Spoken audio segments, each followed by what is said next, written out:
ረሃብ ካለ መደወል ነው። እኔጋ እንደዚህ ችግር አለ አምጡ ያላግዙ ማለት ነው። ቀላል ነው።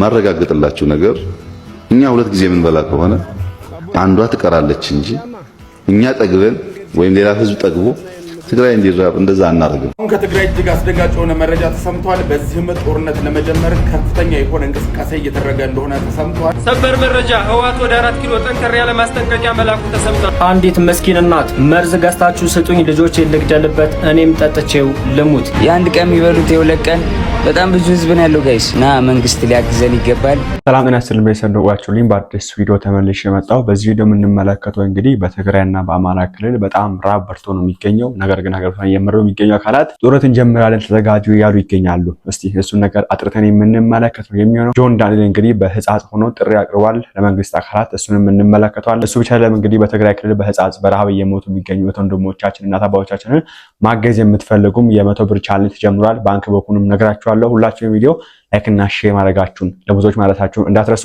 ሰብስክራይብ ለምንድነው የማታደርጉት? አሁን ማርጉ። እስቲ መጀመሪያ ከዚህ ቪዲዮ እንጀምር። ረሃብ ካለ መደወል ነው። እኔጋ እንደዚህ ችግር አለ አምጡ ያላግዙ ማለት ነው። ቀላል ነው። ማረጋግጥላችሁ ነገር እኛ ሁለት ጊዜ የምንበላ ከሆነ አንዷ ትቀራለች እንጂ እኛ ጠግበን ወይም ሌላ ህዝብ ጠግቦ ትግራይ እንዲራብ እንደዛ አናደርግም። ኢትዮጵያ ደግሞ አሁን ቢያንስ መጥገብ ቢቀር ትርፍ ቢቀር በልቶ ለማደር ትበቃለች። እናልፈዋለን። ረሃብ እኮ ሁሌ አይደለም። የሆነ ጊዜ መጥቶ የሆነ ጊዜ ይሄዳል። ይሄ 100% እርግጠኛ ሆናችሁ መያዝ አለባችሁ። የፈለገ ፕሮጀክት ይቆማል እንጂ ትግራይ ረሃብ ኖሮ ሌላ ኦሮሚያ፣ አማራ ወይም ደቡብ በልቶ ጠግቦ አያድርም። በመብርሃን በኪዳነ ምሕረት ይሄ መልእክት ለዶክተር አብይ አድርሱልኝ። በትግራይ ላይ በህንጻጽ የተባለ ቦታ 16000 የሚኖርባት በየወሩ 300 ሰው እየሞተብን ተቸግረናል በራብ ምክንያት። ይሄ አባት እንደምታዩት ሞቶ ነው የተገኘው። አሁንም እየጨመረ ነው። በየቀኑ 2 ሰው 3 ሰው እየሞተ ነው በራብ ምክንያት። በ21 ክፍለ ዘመን በራብ ምክንያት እየሞተብን ነው ህዝባችን። ድረሱልን። እስካሁን የህግ ሰው ደርሶ አያውቅም። ለ5 ዓመት ከቀያው ተሰዶ ይሄ ህዝብ እያያችሁ ነው። በቃ እያያችሁ ነው። እናት እንደዚህ መሆን አለባት፣ አባት እንደዚህ መሆን አለበት። በቃ ድረሱልን እያልን የኛ ያልናቸው ሰዎች እስካሁን አልደረሱልንም። እኛ በዚህ በሶሻል ሚዲያ መተን ደግሞ እየለመን ነው። በነገራችን ላይ ይሄ ቪዲዮ ህልጅ የተሰራው ከ6 ከ7 ቀን በፊት ነው አይሽው ነበርና ስቲል አንድም ምላሽ አልተገኘም። ይሄ ቪዲዮ ታይቷል፣ ወጥቷል ቫይራል፣ ግን ማንንም መልስ ሰጣ አካል የለም። ከመንግስት አካላትም ጠቅላዩም እንግዲህ ሰማችሁት እኛ በልተኛ ያለኝ የትግራይ ህዝብ ተደዋይ አያድርም ብሎ ነበር። ከሳቸውም የሰማ ነገር የለም። ባይዘው ይሄ ነገር ትግራይ ክልል ብቻ አይደለም። አሁን ትግራይ ላይ ፎከስ ተደረገና ደግሞ የትግራይ ነገር ወደ ሚዲያ ወጣ እንጂ ትግራይ ክልል ብቻ አይደለም እኮ። ይሄን ተመልከቱ። አንዲት መስኪን እናት መርዝ ገዝታችሁ ስጡኝ ልጆቼን ልግደልበት እኔም ጠጥቼው ልሙት። ይሄንን ያለችው እዚሁ ኢትዮጵያ ውስጥ እኛ ባለንበት ሀገር ነው። ይሄ ቪዲዮ እስከ መጨረሻው ተከታተሉኝ። በቻላችሁት አቅም ሁሉ ሼር፣ ኮፒ ሊንክ፣ ሪፖስት እያደረጋችሁ አዳርሱት። እንዲህ ባረጋችሁ ቁጥር በርካታ ሰዎች የእናንተ እርዳታ ይደርሳቸዋል ማለት ነው። ይሄ የተፈጠረው በዚሁ በኢትዮጵያ ውስጥ ነው። ምክንያቱ ደግሞ ልጆቼ በረሃብ እያዩዋቸው ፊት ለፊት ከሚሞቱብኝ እንዲህ አድርጌ ብገላገል ይሻላል ብላ ነው። ያ ማለት እኛ ባለንበት እዚህው ኢትዮጵያ ውስጥ ነው። እኛ አጊጠን አማርጠን ወይም ደግሞ አሸብርቀን እየኖርን ላይሆን ይችላል። ነገር ግን ከነሱ የተሻለ ቦታ ላይ እንዳለን እርግጠኞች ነን። የምንበላውን አላጣንም፣ መጠለያችንም ከነሱ የተሻለ ነው። የነሱን መጠለያና ማረፊያቸውን ደግሞ ተመልከቱ። ወላሂ ነጋችን የማናችንም ነገ እኛ አናቀውም። አሁን ካለን ላይ በትንሹ ካላካፈልን ወላሂ አላህ ይጠይቀናል። የምነግራችሁ ከተለያዩ የኢትዮጵያ ክፍሎች ተፈናቅለው በደብረ ብርሃን ስለሚገኙት ከ50,000 በላይ ወገኖቻችን ነው። እነዚህ ኢትዮጵያውያን ወገኖቻችን የሁላችንም እገዛ ያስፈልጋቸዋልና እጃችን እንዘርጋላቸው። በጣም ነው የሚያሳዝነው። በደብረ ብርሃን ነው እንግዲህ 50,000 በላይ የሆነ የሚጠጉ ተፈናቅለው የሚገኙ ከተለያየ ቦታ በረሃብ እየሞቱ ያለቁ የሚገኙ አሉ። በትግራይ ክልል ከ18,000 በላይ ናቸው። እንግዲህ አሁን ላይ በየወሩ 300 ሰው ይሞታል። ትግራይ እንግዲህ ወንድሞች እህቶች ድረሱልን እያሉ ይገኛሉ። ቲክታከሮቹ ድረሱልን። ኦኬ ብዙ ህዝብ ነው ያለው። ለብዙ ጊዜ ነው ምግብ ያስፈልገው፣ ሕክምና ያስፈልጋቸዋል፣ ብዙ ነገር ሴቶች ወንዶች አሉ፣ ብዙ ያስፈልጋቸዋል እያሉ ይገኛሉ። የአንድ ቀን የሚበሉት የሁለት ቀን በጣም ብዙ ህዝብ ነው ያለው ጋይስ እና የ3 ቀን ልናደርግ እንችላለን። በቃ የኛ ተሰብስበን ምናምን ማለት ነው። በቃ አቅማችን ተጠቅመን እስከ መጨረሻው። ግን ያ አይጠቅማቸውም። የሚጠቅማቸው ዘላቂ ነገር ነው። እና መንግስት ሊያግዘን ይገባል። መንግስታችን ደግሞ ይሄን ያደርግልናል። ትልልቅ ባለ ሀብቶች፣ ትልልቅ ድርጅቶች እርዳታችሁ ያስፈልጋችኋል። መታችሁ እርዱ። ፋሚሊ በምንም በመችሉት ነገር መታችሁ ሳፖርት አድርጓቸው። በጣም ነው የሚያሳዝኑት። በጣም ነው ሾክ የምታደርጉት ጋይስ ስትሄዱ። መጀመሪያ ላይ ሁላ በጣም ላይክ ሾክ አድርጌ ማለት ነው ቪዲዮ አቁሜ ምናምን ቁጭ ብዬ አረጋግተውኝ ምናምን ድጋሚ እንትን ያልኩትኝ ማለት ነው። እና ከምታስቡት በላይ በጣም ያሳዝናሉ። በጣም በቃ የሆነ ቪዲዮ አለ ላይክ አይ ዶንት ኖ ቲክቶክ እንትን ካለው እንጂ ባሬን ያደዳል ደግሞ ሙላ በኢየሱስ በጣም ነው የሚያሳዝኑ።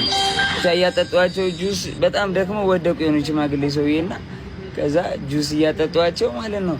ዝም አላሉም። እንደዚህ ጠጡና ትንሽ ጸጥ አላሉብኝም። በዚህ ልክ ነው እንግዲህ ሰው የሚገኘውና እነሱ ጥሪ ያቀረቡ ነው እያሉ ኦኬ፣ የመንግስት ምላሻው ላይ ምንድነው? ወይ ደግሞ በትግራይ በኩል የሚገኘው አካል ምን እያለ ነው የሚገኘው የሚለው ነገር እስቲ እንመልከታ።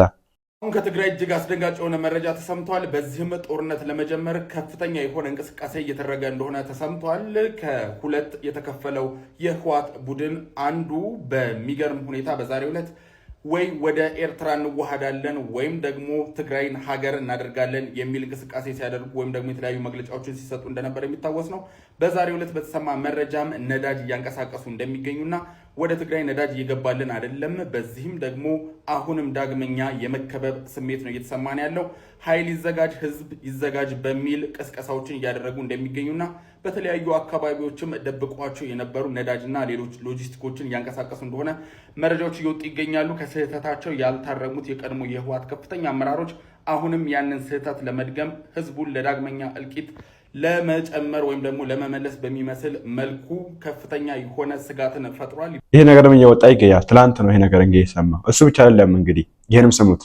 ሰበር መረጃ፣ ህወሓት ወደ 4 ኪሎ ጠንከር ያለ ማስጠንቀቂያ መላኩ ተሰምቷል። ትዕግስታችን አልቋል ሲልም በዛሬው መግለጫው አስታውቋል። የፕሪቶሪያው የሰላም ስምምነት በይፋ ተጥሷል ያለው ቡድኑ በህጻጽ መጠለያ ጣቢያ የደረሰውን የረሃብ አደጋ እንደ ምክንያት ያነሳ ሲሆን መንግስት የዘር ማጥፋት ዘመቻ እያካሄደብን ነው ሲልም ከሷል። በሌላ በኩል ተቃዋሚዎች ህወሓት ተፈናቃዮችን ለፖለቲካ መያዣነት እየተጠቀመ ነው ያሉ ሲሆን በትግራይ ያለው ሰብአዊ ቀውስ አሳሳቢ ደረጃ ላይ ደርሷል። የትግራይ እናቶች በዚህ ዘመን በረሃብ እየሞቱ መሆኑን በማህበራዊ ሚዲያ ትኩረት መሰጠቱን ተከትሎ ትዕግስታችን አልቋል በማለት ህወሓት ለ4 ኪሎ ደብዳቤ አውጥቷል። ህወሓት የህጻጽ ተፈናቃዮችን የረሃብ ጉዳትን ማስታኮ አመሻሹን ሳምንታዊ መልእክቱ በሚል ባወጣው መግለጫ የፌዴራል መንግስቱ ወንጅሏል። በፕሪቶሪያው የተደረሰው ስምምነት ተግባራዊ ለማድረግ በተደጋጋሚ ጥሪ ባቀርብም ምላሽ አላገኘም ያለም ሲሆን ከዚህ በኋላም አልታገስም ብሏል።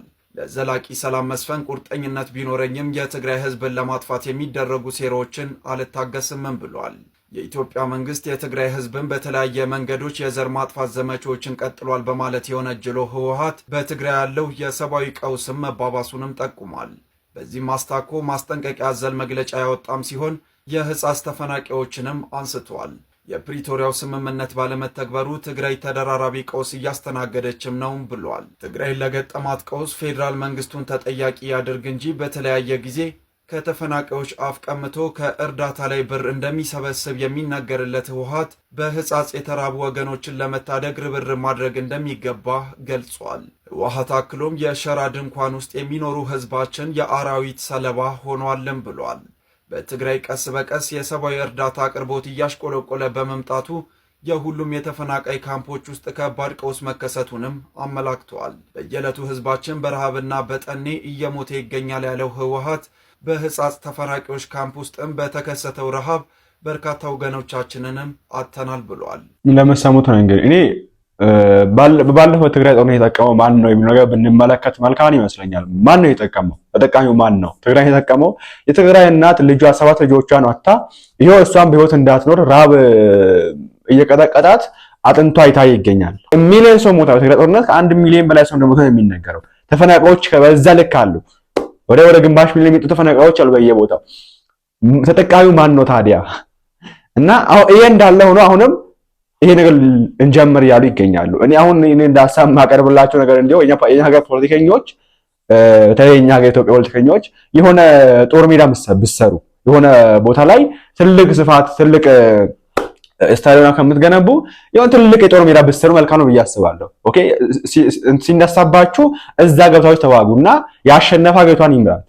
ኦኬ ህዝቡ መሀል ገብታችሁ ተዋግታችሁ ህዝቡን አስጨርሳችሁ እናንተ ተቀምጣችሁ ሀገር ትመራላችሁ።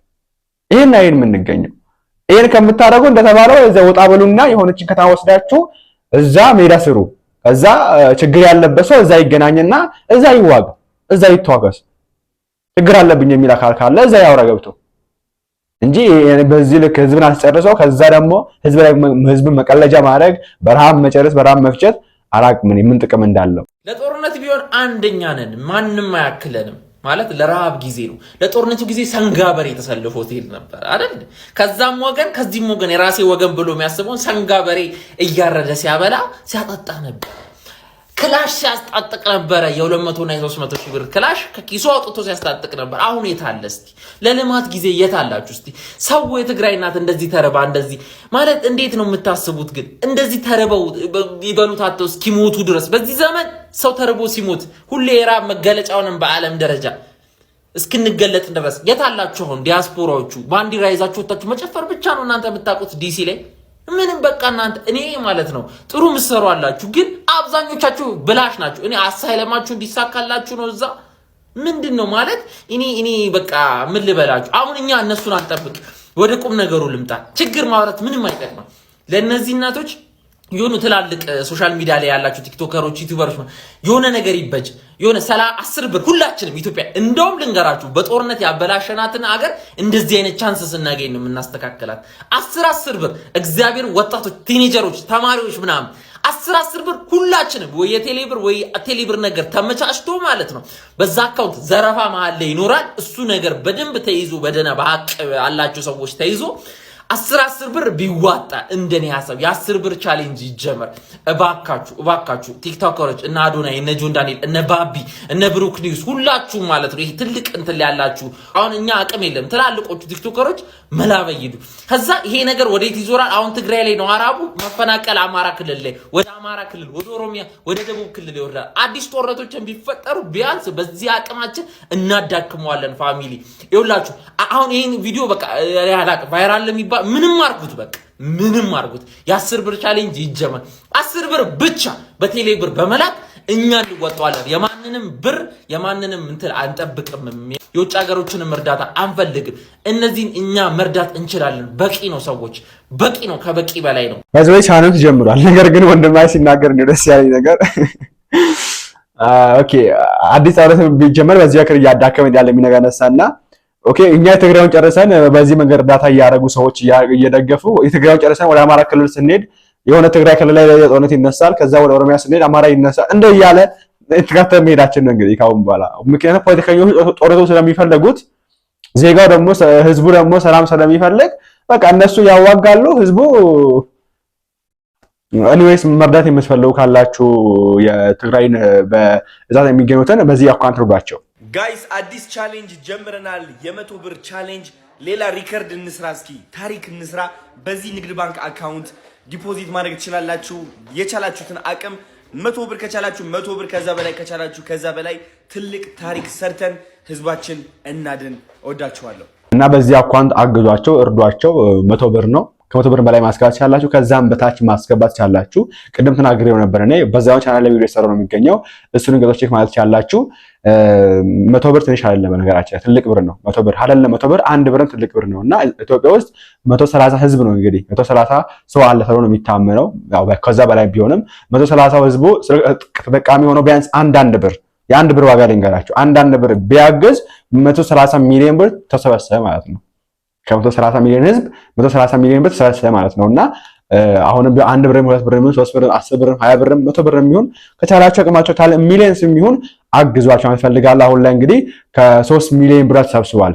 ትናንት ማታ ጀምሮ እስከ ዛሬ ጠዋት ከ3 ሚሊዮን ብር በላይ ተሰብስቧል። አሁን እንግዲህ ወደ 5 ወደ 6 ሊጠጋ ይችላልና ሁላችንም እንረባረብ ነው ፈልጋለሁ። እነኚህ እናቶች ርቧቸው ልጆቻቸው በጦር ሜዳ ተገድለውባቸው የሚያስተዳድሩት ልጆች ሳይኖራቸው ብቻው መጠለያ ጣቢያ ያሉ እናቶች ናቸው። ሕጻጽ ይባላል። ከሽሬ ከፍ ብሎ የሚገኝ መጠለያ ስፍራ ነው። በጦርነት ምክንያት ተፈናቅለው የተሰበሰቡበት ስፍራ ነው። እነዚህ የምታያቸው ወጣቶች አብረዋቸው የነበሩ ወጣቶች ስፍራውን የአደባባይ ገመና የገለጡ ናቸው። ከመቀሌ ከአክሱም ተነስተው ሄደው መረጃውን ለህዝብ ለዓለም ይፋ ያደረጉ ወጣቶች ናቸው። እነኚህ የምታያቸው እናቶች የሚያለቅሱት እናቶች ለምነው አያውቁ፣ እጃቸውን ዘርግተው አያውቁ። ድንጋይና አፈር ቧጣው ራሳቸውን ወገናቸውን ይረዱ የነበሩ ሀገራቸውን፣ ክልላቸውን፣ ቤተሰባቸውን፣ ወገናቸውን ይጠቅሙ የነበሩ እናቶች ናቸው። ልጆቻቸውን ቁማር በላባቸው። ቁማር፣ የፖለቲካ ቁማር፣ የሃይማኖት ቁማር በላባቸው። ዛሬ ቀና ብለው መሄድ አይደለም ቆሞ ለመራመድ አቅቷቸው በሰው እየተደገፉ ይቀመጣሉ፣ በሰው ተደግፈው ይነሳሉ። ያገኟትን እንጀራ ሻክታባቸው ከመሶባቸው ሳይወርዷት የሻገተችውን እየተካፈሏት ይበላሉ። አብረን እንሙት አብረን እንኖራለን ብለው 5.2 ሚሊዮን ህዝብ ተፈናቃይ ነው ኢትዮጵያ ውስጥ ያለው። አሁን በመጠለያ ጣቢያ ብቻ የሚገኝ ኢትዮጵያ የሆነው ኢትዮጵያ ውስጥ የተፈናቀለ። እነዚህ እናቶቻችን ትግራይ ውስጥ አቤት ይላሉ፣ ድረሱልን ረሃብ ገደለን ይላሉ። ከጥይት ተርፈው በረሃብ ሊሞቱ ነው። እነዚህ ልጆች ሊደርሱላቸው ይሄ ማሳያችሁ ቪዲዮዎች ወጣቶች ተነስተው ሄደዋል። ይዋቸው ይህንን ቪዲዮ ሁላችሁም ተመልክታችኋል። በእነዚህ ቅን ሐሳቢዎች የተነሳ የአካባቢያቸውን ማህበረሰብ የተቸገሩትን የተራቡትን በማህበራዊ ሚዲያ ካጋሩ በኋላ የሁላችንም ልብ ተነክቷል። የአደጋ ስጋት ስራ አመራራችን የት ነው ያለው? የትግራይ የአደጋ ስጋት ስራ አመራር የት ነው ያለው? በግድ እየሰበሰበ ነው፣ በፍላጎት እየሰበሰበ ነው ትሉናላችሁ። አጠገብ ያለው እየተራበ በግድ እየተሰበሰበ ነው የሚል ዜራ ትሰራለህ። አንተ እየበላህ አጠገብ ያለው በረሃብ ይሙት። አሁን በግዴታ መሰብሰብ አለበት። እውነት እነኚህ እናቶች እኮ እኛን ያሳደጉ ናቸው። የወለዱን አጥብተው ያሳደጉን፣ ጎረቤት ቀጥተው ያስተማሩን፣ ዛሬ ቆመን የምንሄድ ሚኒስትር የሆንን ባለስልጣን የሆንን ሰራተኛ የሆንን ከሀገር ውጭ ያለን ኢትዮጵያ ውስጥ ያለን እኮ ነን። የኛ እናቶች ናቸው እኮ የሚበሉት አጥተው በአቅም ማነስ ምክንያት ቆሞ መሄድ አቅቷቸው እየተንቀጠቀጡ የሚወድቁት እኮ በረሃብ ነው። እኔ የምነግርህ ወንድም ለነኚህ ወገኖች የምንደርስለት ሌላ ነገር ቢኖረን ደስ ይለን ነበር። የግል አካውንት ኖሯቸው ሰው እንደዛ እንዲያስተባብር ብናደርግ ደስ ይለን ነበር። ኢትዮጵያ ውስጥ እኮ እያንዳንዱ ሰው ተርቧል። አዎ የነኚህ ደግሞ ወገኖቻችን ከፋ። 3 ዓመታት በጦርነት በስቃይ በችግር በመከራ በጦርነት በረሃብ በድርቅ ተሰቃዩ። እባካችሁ በተቻላችሁ አቅም የሄዳችሁም ልጆች የምትሄዱም ወጣቶች ይሄንን ሚዲያ ሼር አድርጉትና እኔ በዚህም በቃለ ቀርን እሰራለሁ። ሚዲያ አይደለም በቆምኩበት ሚዲያ በሙሉ ለወገኖች በመታሰባሰቡበት አካውንት በሚዲያ በማስረጃ ገልጻለሁ። ማስረጃው ብቻ እውነት ይሁንልን። ለነዛ ወገኖች ግን የዕለት ዳቦ ማድረስ የምትችሉ ሆኑ። መጀመሪያ ብዙ ጊዜ ይሰበሰባል ይባላል በመንግስት ረሃብተኞቹ እንዳሉ ናቸው፣ አይቀነሱም። ተቀንሰው ነው የሚሞቱት። ዲፖፑሌሽን የሚሰራው እንደዚህ ነው። የህዝብ ቅነሳ የሚሰራው እንደዚህ ነው።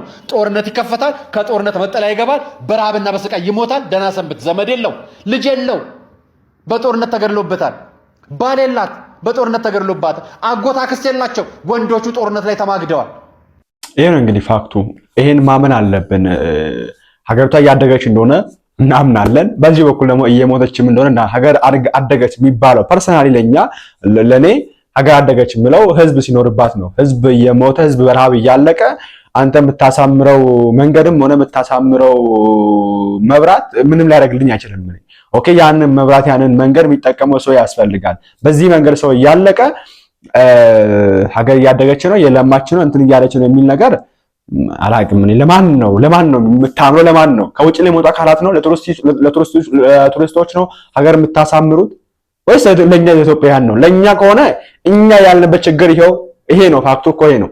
ኦኬ በቀን 2 ጊዜ በልቶ ለማይደር ህዝብ አንተ መንገድ እየሰራለት ብትል መብራት እያበራለት ብትል ብታብለጭልቅ ምን ያደርግለታል? በወርቅ ብትነባ አስፋልቱን ምን ያደርግለታል? በልቻ አላደርኩም ነው እያለ የሚገኘው። ያንን አስፋልት ለማየት ለመውጣት መግባት አለበት ያ ሰው። ኦኬ ይሄን ህዝብ አርሶ እንዳይበላ የሚያርስበትን መሬት ከላይ ቦምብ ምንድነው ድሮን እያዘነባችሁ ምንም የሚያውቅ ህዝብን በድሮን እርሻውን አበላሽታችሁ ዳግም እህል እንዳያበቅል አረጋችሁ በኋላ አሁንም ወራው ውስጥ ይገኛል። ተጠቃሚው ማን ነው? እግዚአብሔር ያውቀው። እኔ አላውቅም። የትግራይ እናቶች አባቶች ምንም አልጠቀሙ በዚህ ጦርነት። ኦኬ ይሄው አርሰው እንዳይበሉ መሬታቸው ተመርዞ ምንም ማድረጋቸው ቁጭ ብለው በረሃብ ሞታቸው ቀን ይጠባበቃሉ። 7 ልጆቻቸውን ቀብረዋል፣ 10 ልጆቻቸውን ቀብረዋል፣ ከዛም በላይ ከዛም በታችም ልጆቻቸውን ቀብረዋል። ነገር ግን እነሱም ይሄው ሞቀ ይጠብቁ ይገኛሉ በዛም በረሃብ። በጣም ያሳዝን ነገር። ኦኬ አቦ ሲናገሩ አንድ ሰው በረሃብ ከሚሞት በጦርነት ይሞት ይሻላል ይላል። ከረሃብ ጦርነት ይሻላል። እንደ ጦርነቱን ጀመራችሁ እዛው ብጨርሷቸው ይሻላችኋል። እንዲሁም በረሃብ ከሚሞቱ እግዚአብሔር በሚያውቀውና እኔ አላቅም።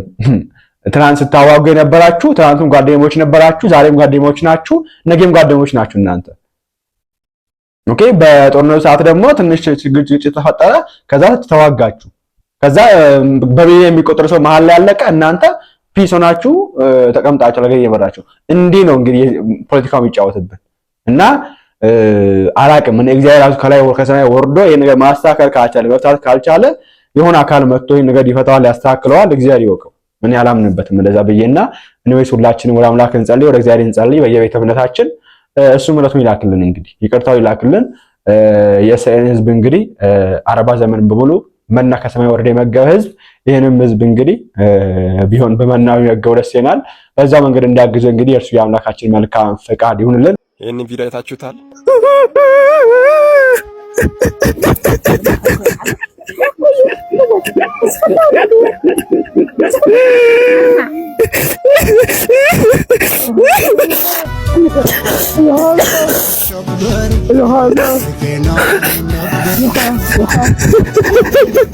እዚህ ላይ እኔ ምን እንደምላችሁ አላውቅም። እውነቴን ነው። አስተያየት መስጠትም አልችልም።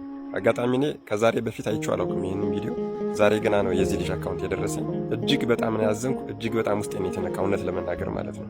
ሁሉንም ቪዲዮ ላሳያችሁ ስለማልችል አካውንት ውስጥ ግቡና እስኪ እያንዳንዱን እየሰራ ያለውን ስራ እስኪ ተመልከቱት። ወንድሜ እንግዲህ አይዞህ፣ እግዚአብሔር ይርዳህ ነው የምለው። ሌላ ምንም ልልህ አልችልም።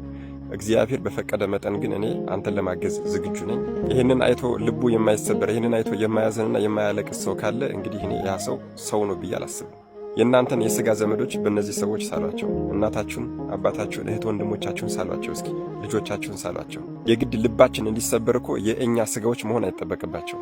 በዚህ ዘመን የዚህ ዘመን መሪዎች ያስቀመጡልን ትልቁ ጣዖት ምን እንደሆነ ታውቃላችሁ? ዘረኝነት ነው። መጽሐፍትን ገልበጥ አድርጋችሁ አንብቡ እስኪ። በዚህ ዘመን እኮ አንድ የሃይማኖት መሪ ወይም ደግሞ አንድ ጣዖት አምላኪ መጥቶ ጣዖት አቆሞ ለጣዖት ስገዱ፣ ጣዖትን እጠኑ እኮ አይላችሁም እኮ። እኛ እኮ እያጠንላቸው ነው። በዘረኝነት ተከፋፍለን እርስ በርስ እየተባላን ጣዖትን እያመለክን እንደሆነ አታውቁም እንዴ? አዎ ወደድንም ጠላንም አሁን በዚህ ዘመን የተቀመጠልን ትልቁ የጣዖት አምልኮ ዘረኝነት ነው። ለማንኛውም ግን ሶሻል ሚዲያ ለበጎ ነገር ብንጠቀሙና ብንተጋገዝ በእርግጠኝነት የነዚህን እናቶቻችንና አባቶቻችንን እህቶችና ወንድሞቻችንን ቅድመ አያቶቻችንን እንባ እናብሳለን ብዬ አስባለሁ። ይሄ ወጣት የዚያ አገር ተወላጅ ስለሆነ ብቻ የእሱ ኃላፊነት ነው ብዬ ስለማላስብ ነው። እኔ እርግጥ ነው በሌሎች በኢትዮጵያ ከተሞችም ወይም ደግሞ ክልሎችም አገሮችም እንደዚህ አይነት ችግር ሊኖር ይችላል። ነገር ግን እኔ አሁን ዛሬ ቪዲዮ ሳገላብጥ የደረሰኝ የዚህ ልጅ ቪዲዮ ነው። እጅግ በጣም ነው የሚያሳዝነው። ይህንን ስራ ለመስራት ደግሞ በእውነት መመረጥ ያስፈልጋል። ስለዚህ መልእክት ማስተላለፈው ለዚህ አካባቢ ተወላጅ የሆናችሁ ተጽዕኖ ፈጣሪ ነን የምትሉ ብዙ ቲክቶከሮች አላችሁ። ለምሳሌ አዶናይ እዚህ ላይ በጣም ብዙ ስራ መስራት ትችላለህ ብዬ አስባለሁ። አዎ እውነቴን እኮ ነው። የዚህ አካባቢ ተወላጅ የሆናችሁ ቲክቶከሮች ወይም ደግሞ የሶሻል ሚዲያ ተጠቃሚዎች ብቻ ሳትሆኑ ማንኛውም ተጽዕኖ ፈጣሪ ነን የምትሉ ቲክቶከሮች፣ ኢንፍሉዌንሰሮች በሙሉ እዚህ ላይ መረባረብ አለባችሁ ብዬ አስባለሁ። ነገር ግን በተለየ ሁኔታ የአገሩ ተወላጅ የሆናችሁ ሰዎች አክሰሱ ስለሚኖራችሁ እዚህ ላይ ትልቅ ስራ መስራት ትችላላችሁ ብዬ አስባለሁ። ቅድም እንደተናገርኩት ለምሳሌ አዶናይ እዚህ ላይ ትልቅ ስራ መስራት ትችላለህ ብዬ አስባለሁ። እየሰራህም ሊሆን ይችላል፣ ሰርተህም ሊሆን ይችላል፣ እኔ አላውቅም። ነገር ግን እዚህ የበረከት ስራ ላይ ብትሳተፍ በእርግጠኝነት ትልቅ የነፍስ ዋጋ እንደምታገኝ ግን አምናለሁ። ወገኖች በመጽሐፍት ተጽፎ እንደምናገኘው እኮ የሰው ልጅ ሊቋቋመው የማይችለው ትልቁ ነገር ምን እንደሆነ ታውቃላችሁ? ጥምና ረሃብ እኮ ነው። አዎ ጥምና ረሃብን ማን ሊታገስ ይችላል? እጅግ በጣም የገረመኝን ነገር ልንገራችሁ። በቪዲዮ መጨረሻ ላይ እንዲያውም ቆይ ይሄኛው ቪዲዮ ላይ ምን ይላል መሰላችሁ? እሱ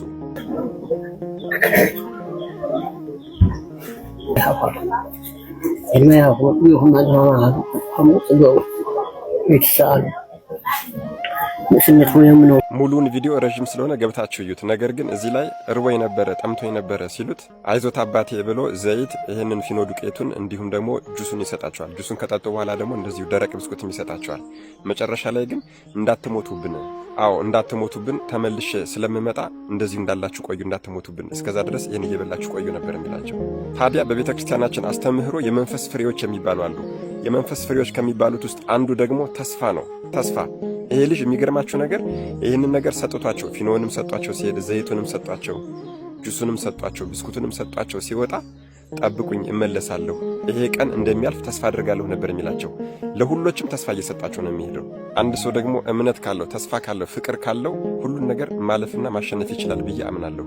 እንግዲህ በመጨረሻም ለወንድም የማስተላለፈው ትልቁ መልእክት ምንድነው? እርሱ ቦታ ላይ እጅግ በጣም ብዙ የኦርቶዶክስ ተዋህዶ ቅዱሳን አባቶቻችንና እናቶቻችን ተነስተውበታል። የአብዛኞቹም ቅዱሳን አጽማቸው ከሱ ቦታ ላይ ይገኛል። ስለዚህ የነዚህ ሁሉ ቅዱሳን አጽም ያሰብከው እንደሚያሳካልህ ፍጹም እምነት አለኝ። ይሄ ጊዜ አያልፍም፣ ይሄ መከራ ይጸናል። ካለም ደግሞ ልዑል እግዚአብሔር ፈቃዱ ከሆነ ደግሞ አንተ ሰማያዊ ቦታህን አዘጋጅተሃል። እውነቴን ነው የምነግርህ። ከህሊና ጸጸት ከህሊና ተጠያቂነትም ነጻ ሆነሃል። ነገር ግን ቅዱሳኑ ቸል እንደማይሉህና እንደማይተውህ አምናለሁ። ከሷ የተቀደሰች ቦታ ላይ የነ አብርሃ ወአጽብሃ አጽም አለ። የአቡነ ሰላማ ከሳቴ ብርሃን አጽም አለ። የነ አቡነ ምእመነ ድንግል፣ የነ አቡነ አብየ ጊዜ፣ የነ አቡነ ያፍቀረነ ጊዜ አጽም አለ። የተሰዓቱ ቅዱሳን አጽም አለ። አዎ ከተሰወሩት ከሶስቱ ቅዱሳን ውጪ ያሉት የተሰዓቱ ቅዱሳን አጽም እሱ ቦታ ላይ አለ። የነዚህ ሁሉ ቅዱሳን እናቶቻችንና አባቶቻችን አጽማቸው ዝም እንደማይልህ ቸል እንደማይልህ አምናለሁ። ልዑል እግዚአብሔር በቸርነቱ ይርዳህ ነው የምለው ወንድሜ። በሀገር ውስጥም በውጭ ሀገርም ያላችሁ መመጽወት እየቻላችሁ መርዳት እየቻላችሁ ዝም ያላችሁ ሰዎች ደግሞ ለዚህ ቅዱስ ዮሐንስ አፈወርቅ ምን ብሏል መሰላችሁ? የተቸገሩ ሰዎችን መመጽወት፣ ነዳያንን መመጽወት፣ የራባቸውን የጠማቸውን ሰዎች ማብላት ማጠጣት ዋጋው በመንግስተ ሰማያት ምን ያህል እንደሆነ ብታውቅ ኑሮ አንተ ሂደህ ትለምናቸው ነበረ፣ ለምነህ ልመጽውታችሁ ትላቸው ነበረ ብሏል። አዎ እንደነዚህ ያሉ እናትና አባቶቻችንን እህት ወንድሞቻችን ወገን ዘመዶቻችንን ጥለን ቤተክርስቲያን ላይ ሄደን 1000 ሻማ ብናበራ 1000 ጧፍ ብንለኩስ የነዚህ የተቸገሩ ሰዎች እንባቸው ጧፋችንና ሻማችንን መብራቱን እንደሚያጠፋብን አላወቃችሁም እንዴ? ቅዱስ ዮሐንስ አፈወርቅ ነው የተናገረው። የትኛውንም ያክል እልፍ መብራት ቤተክርስቲያን ላይ ሄደህ ለእግዚአብሔር አበራሁ ብትል የነዚህን ሰዎች እንባ ረግጠህ ሄደህ ለእግዚአብሔር አበራለሁ ብትል እግዚአብሔር አይቀበልህም። ምክንያቱም በእነዚህ ሰዎች ውስጥ እኮ እግዚአብሔር ነው ያለው። አዎ በሰዎች ውስጥ ያላገኘነውን ልዑል እግዚአብሔር በቤተ መቅደስ ውስጥ እናገኘዋለን ብለን መልፋት በጣም ከንቱ ድካም ነው የሚሆንብን። ምጽዋት፣ እርዳታ የፊት መብራት ናት። ጾም፣ ጸሎት፣ ስግደት የኋላ መብራት የኋላ ደጀን ናቸው።